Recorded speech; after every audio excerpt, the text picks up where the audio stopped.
Welcome, chosen ones. Before you get comfortable, I need you to look behind you for a second. Not literally, just for a second, in your mind. Look at everything standing there. Every version of you they thought they buried. Because here's the truth nobody warned you about. They didn't just try to break you once. They tried over and over, in different rooms, wearing different faces, using different weapons, at different ages, in different decades of your life. And every single time, they walked away, thinking the job was finally done. They walked away satisfied. They walked away certain that this time, this method, this particular cruelty would be the one that finally stuck. It never was. They killed off the version of you that trusted too easily, and a sharper version walked out of the wreckage. They killed off the version of you that spoke too loud, and a quieter, more dangerous version took her place. They killed off the version of you that believed in second chances, and what came after didn't believe in anything they said ever again. They thought they were erasing you. What they were actually doing, chosen one, was building an army out of your own bones. Every single attempt was, without them realizing it, an act of creation disguised as destruction. They kept lighting matches, thinking eventually one of them would finally burn you down to nothing. Instead, every match just illuminated another version of you they hadn't accounted for yet. That's the part they never saw coming. Every funeral they threw for the old you produced a new you, standing right there at the graveside, watching, learning, taking notes, memorizing exactly which weapon was used, so it would never work the same way twice. They didn't kill a version of you. They multiplied you. And tonight, every single one of those versions is standing behind you, chosen one, whether you've noticed them yet or not. Some of them have been standing there for years, patiently waiting for you to turn around and finally count them. So don't drift off yet. The real proof, the real roll call of everyone who survived what was supposed to finish you, that's still coming. Stay with me, because what you're about to hear isn't a eulogy, it's an inventory of everyone who refused to stay dead. Think about how many times in your life someone looked you dead in the eye and decided you needed to be smaller. A parent who couldn't stand a child who talked back. A partner who couldn't handle a woman who knew her own worth. A boss who couldn't tolerate an employee whose ideas were better than his own. A friend group that couldn't survive one member outgrowing the rest. A sibling who needed you to stay the family disappointment so their own light could shine a little brighter by comparison. Every single one of them picked up a different weapon. Silence, ridicule, exclusion, guilt, comparison. Cold shoulders dressed up as boundaries. Withheld love disguised as tough discipline. Manufactured competition disguised as sibling closeness.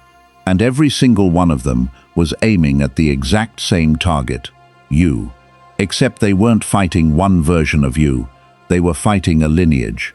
A whole bloodline of survival that started the very first time someone tried to shrink you and failed. And that lineage has been quietly growing every single time they've tried since. Here's what they never understood about fire, chosen one. You cannot forge steel by leaving it alone. Steel becomes steel because it is heated past the point of comfort, hammered while it's soft, plunged into cold water, and then heated again, over and over, cycle after cycle, until the metal that emerges bears almost no resemblance to the raw ore it started as. Every single attempt to destroy you was, without their knowledge, a pass through the forge. They thought they were burning you down to nothing. They were tempering you, and nobody tempers something they've actually managed to destroy. You don't hammer ash, you don't reheat a pile of dust. You don't plunge nothing into cold water and expect it to come out stronger. The fact that they kept coming back, kept trying new methods, kept escalating what they thought would finally work, that alone tells you something they'll never admit out loud. You survived the first attempt, so they had to try again, and again, and again. And every failed attempt left behind a version of you that got up, dusted off, and kept walking, a little sharper than the version before her, a little harder to surprise, a little less breakable. Think about that for a moment. A blacksmith doesn't fear the metal that survives the forge. He respects it. He knows exactly what it took to get it to this point, and he knows it will hold an edge that soft, untested metal never could. The people who tried to break you have never once respected what survived. They just keep swinging the hammer, confused every time about why it isn't working the way it used to. If you're starting to feel that shift in your chest right now, that quiet recognition of every time you should have stayed down and didn't, then prove it. Drop a 77 in the comments so the universe knows you're counting every version of yourself that's still standing. Chosen one. Because we are about to call the roll, and I need you paying attention for every single name on it. Number 1. The trusting one. She's the first version they came for because she was the easiest target, the one who believed people meant what they said, the one who gave the benefit of the doubt before it was earned, who assumed good intentions because that's simply how she was built, how she was raised, how her heart was wired, long before anyone had the chance to warp it. They loved her, at first, because she made herself easy to use. She forgave quickly. She explained away red flags as bad days instead of warnings. She stayed in rooms she should have left the moment the temperature changed, telling herself she was being patient, when really she was being worn down, one excuse at a time. And then, one betrayal at a time, they killed her off. Piece by piece, lie by lie, broken promise by broken promise, until the trusting one couldn't survive the weight of what she'd witnessed with her own eyes and still tried to explain away. But here's what they miscalculated. The trusting one didn't disappear into nothing. She left behind a version of you who still opens her hand, still gives people a chance, but now watches everything, catalogues everything, remembers everything. Still kind, but no longer blind. Still generous, but no longer naive about who deserves that generosity. That's not the death of trust, chosen one. That's trust that finally learned to keep its eyes open while it loves. And she's standing right behind you, arms crossed, still capable of love, still capable of warmth, just no longer capable of being fooled twice by the same face wearing the same mask. Number 2. The loud one. This version of you said what she thought. She corrected people in meetings. She called out unfairness the moment she saw it, without waiting for permission, without softening it into something more palatable for people who preferred their truths quiet. She didn't sit quietly while someone rewrote the story to make themselves the hero and you the villain. And that terrified people, because loud, unapologetic honesty is one of the most dangerous things you can bring into a room full of people who need you compliant, who need you agreeable, who built their entire comfort around your silence. So they punished her, called her difficult, called her too much, called her dramatic, when really what she was accurate. And accuracy has never been comfortable for people who've built their lives on convenient fictions. They wore her down, meeting by meeting, comment by comment, dismissal by dismissal, until speaking up started to feel like walking into gunfire every single time, until the cost of being honest started to outweigh whatever satisfaction honesty used to bring her. And so, for a while, she went quiet. They thought that was the end of her. They celebrated, honestly, thinking they'd finally trained her out of her own voice. But silence isn't surrender, chosen one. What replaced the loud one wasn't a version of you that stopped noticing injustice. It was a version who learned to choose her moments with surgical precision, who speaks less often but hits so much harder when she finally does, because every word she says now has already survived a war before it reached her mouth, has already been tested, weighed, and found worth the cost of saying out loud. Number 3. The soft one. She cried at the right moments. She checked in on people who never checked in on her. She noticed when someone in the room seemed off, And she was the one who asked if they were okay, who remembered the small details of other people's lives that everyone else forgot. And the world, chosen one, does not reward softness the way it should. It exploits it. People saw her gentleness and mistook it for a resource to be mined, not a gift to be protected, not a rarity to be treasured. They took and took and took, and gave almost nothing back, until softness started to feel less like a strength and more like an open wound with no bandage in sight, an account that only ever got withdrawn from and never once deposited into. So they killed her off too, or at least they thought they did, when you stopped extending yourself to people who never reciprocated, when you finally stopped pouring from a cup that had been empty for longer than you wanted to admit. But softness didn't die that day. It just stopped being handed out for free to whoever happened to be standing nearby. What's standing behind you now still feels everything the soft one felt, still notices the person sitting alone in the corner, still aches for the underdog, still cries at the same things that always moved her. She just decided that her softness is not a public utility anymore, not a resource anyone gets to tap into just by showing up and asking.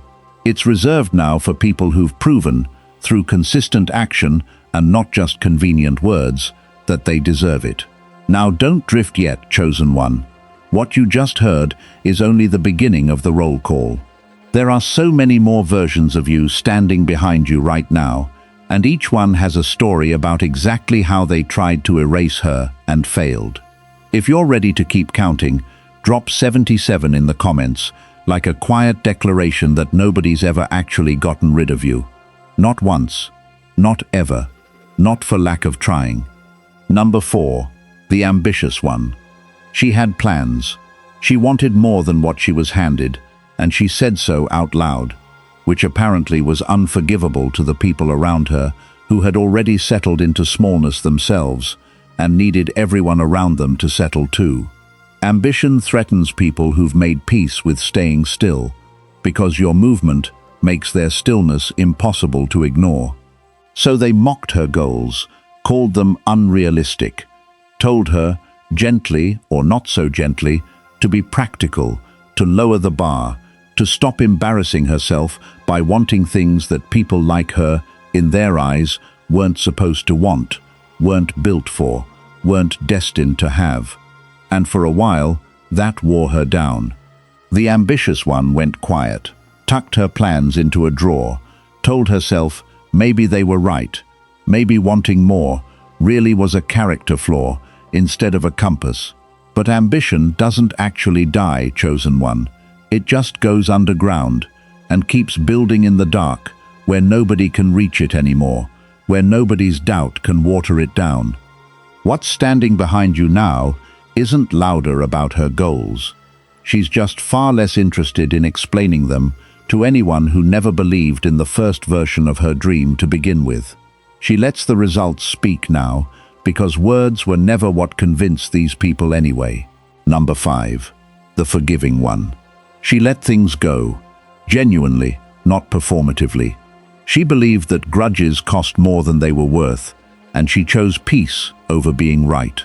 Over and over again, sometimes at real cost to herself, sometimes swallowing a hurt whole, just to keep the relationship intact. And people took advantage of that peace. They learned that if they waited long enough, you'd forgive them anyway, so the consequences of hurting you started to feel optional to them, a fee they never actually had to pay. Why change your behavior if forgiveness is guaranteed no matter what you do, no matter how many times you do it? They killed off the forgiving one the day they realized her grace had no boundaries left to test, the day her forgiveness stopped requiring anything from them at all. What replaced her wasn't bitterness, chosen one, whatever they want to tell themselves about how you changed. What replaced her was a version of you who still believes in forgiveness, who still lets go of the weight for her own peace, but no longer confuses it with access. She can forgive someone completely and still never let them back into the room. That's not coldness. That's a woman who finally learned the difference between letting go of a wound and reopening the door that caused it. Number 6. The naive one. She believed people who said they'd changed. She believed apologies the first time, the second time, sometimes the third, because she wanted so badly to believe that people were capable of becoming better than the worst thing they'd done to her. She wanted so badly to see the best in people that she talked herself out of what her own eyes were showing her, again and again, explaining away pattern after pattern as a one-time lapse. And every single time she was wrong, it cost her something. A friendship, a relationship, a piece of her own self-respect that she had to go looking for afterward. They killed the naive one slowly, through repetition, through pattern after pattern, that finally became impossible to ignore, no matter how much she wanted to look away from it. But here's what they don't understand about what came next. The version of you standing there now isn't cynical. She hasn't given up on people. She's simply someone who requires proof instead of promises, who watches what people do for 6 months before she updates her opinion of who they are, who treats words as an opening statement rather than a verdict. That's not a loss of hope, chosen one. That's hope that finally learned patience. Number 7. The peacemaker. She smoothed things over. She apologized first, even when she wasn't wrong, just to keep the room calm, just to keep the family gathering from turning into another argument nobody would recover from. She absorbed tension so other people didn't have to feel it, positioning herself between conflicts like a human buffer, again and again, until the role became automatic. And for years, that made her valuable to everyone except herself. Because peace at your own expense isn't peace at all. It's a slow erosion, dressed up as maturity, a quiet self-sacrifice everyone else benefited from and nobody else noticed. They killed the peacemaker the day the cost of keeping everyone comfortable became higher than she could keep paying. The day she realized she'd spent years managing everyone's emotions except her own. What stands behind you now still values peace, still prefers calm over chaos. But she's stopped confusing it with silence. She'll let a room stay tense for exactly as long as the truth needs to be told in it. And she's no longer the one absorbing every hit just so nobody else has to feel the temperature rise. If you're still counting, chosen one, good, because we're not finished. Every version I've named so far is a version they thought they'd successfully buried, and every single one is standing right behind you at this exact moment, watching this video with you, nodding along, because they remember exactly how they were supposed to die and didn't. Number 8. The hopeful one. She kept believing things would get better, even when the evidence said otherwise, even when everyone around her had quietly given up. She held on to the idea that people were capable of doing right by her, that situations could shift if she just gave it enough time, that patience would eventually be rewarded the way it's supposed to be in every story we're taught to believe. People used that hope against her. They kept her waiting for change that was never actually coming, stringing her along with just enough improvement to keep her from leaving. Because hope, chosen one, is incredibly easy to exploit when the person holding it refuses to give up on you, refuses to accept that some people simply aren't going to become who you need them to be. They killed the hopeful one the day the waiting finally cost more than the hoping was worth, the day she counted up everything she'd sacrificed for a future that kept getting pushed back. But hope, real hope, doesn't actually die. It relocates.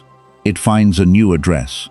What's standing behind you now still hopes, still believes in better days ahead, just not for people who've already shown you exactly who they are, exactly what they're capable of, exactly what they're not willing to change. She saves her hope for herself now, for her own future, and that's the only redirection that ever needed to happen. Number 9. The people pleaser. She said yes when she meant no. She showed up when she had nothing left to give, running on fumes because someone needed her and she'd never learned how to disappoint anyone, not even when disappointing them was the healthy thing to do. She measured her worth by how needed she was, which meant she never learned how to simply exist without earning her place first, without proving her usefulness over and over, like a subscription that had to be renewed daily.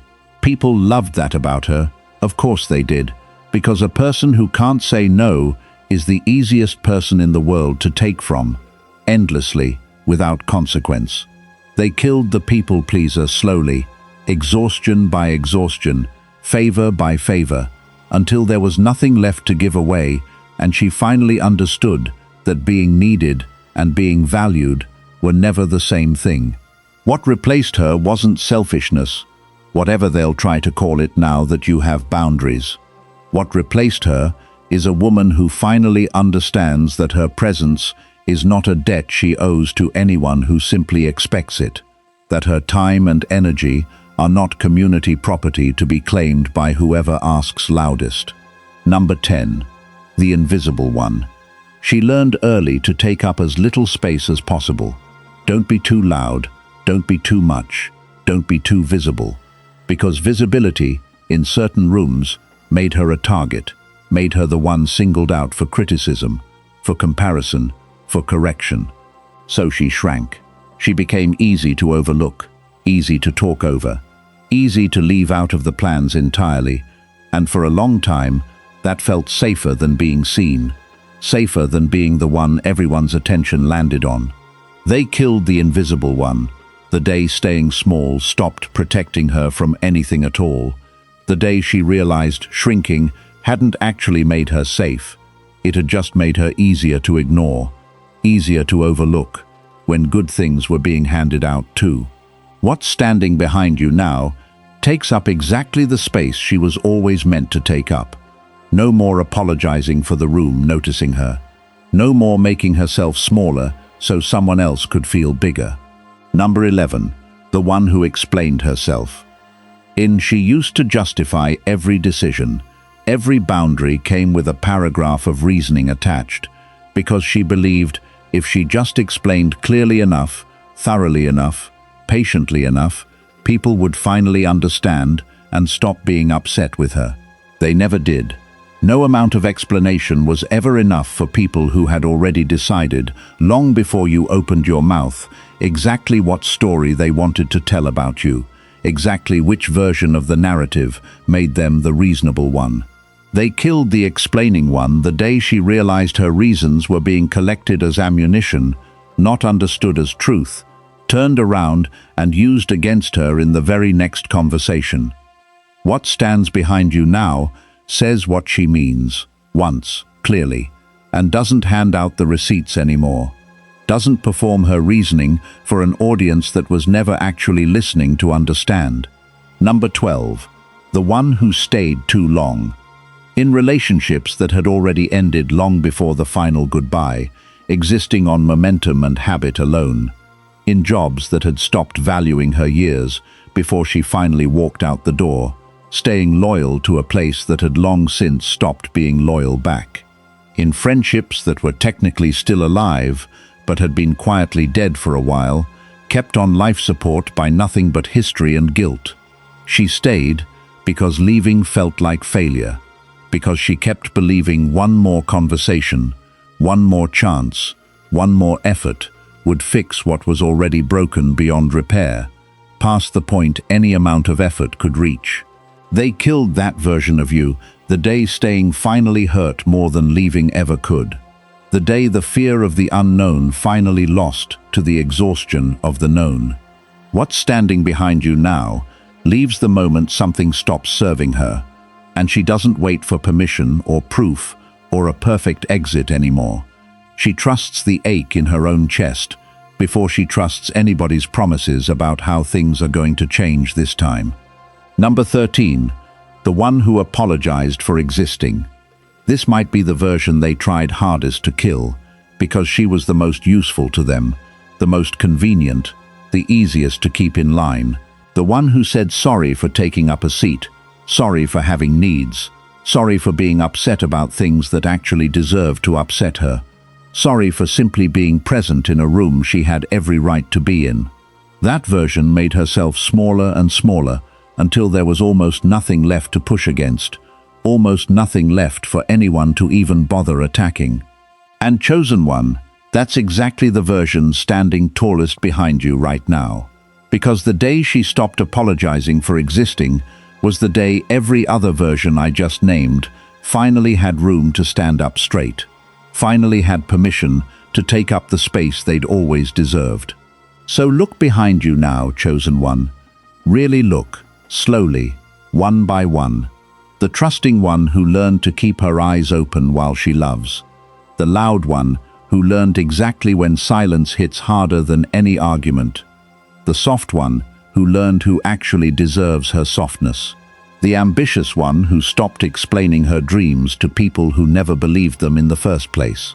The forgiving one who learned the difference between letting go and letting back in. The naive one who now waits for proof instead of promises. The peacemaker who stopped absorbing everyone else's discomfort at her own expense. The hopeful one who redirected her hope where it actually belongs. The people pleaser who finally understands her worth was never up for negotiation. The invisible one who takes up space without shrinking or apologizing. The one who stopped explaining herself to people who were never listening. The one who leaves the moment something stops serving her. And the one who finally stopped apologizing for simply existing in this world, in this body, in this life. 13 versions, 13 attempted funerals, 13 times they thought the job was finally, permanently done. And every single one of them is standing behind you right now, because they were never actually killed off at all. They were forged. Every single attempt to erase you left behind someone stronger, sharper, more discerning, more whole, more entirely herself than the version they tried to bury. They thought they were fighting one woman. They were fighting an entire lineage of survival, generation after generation of her, and they lost to every single version standing here tonight. If this message hit home, press like, subscribe, and drop 77 in the comments, so we know exactly how many versions of yourself are standing behind you tonight. Thanks for watching. We will see you in the next video. Take care and goodbye.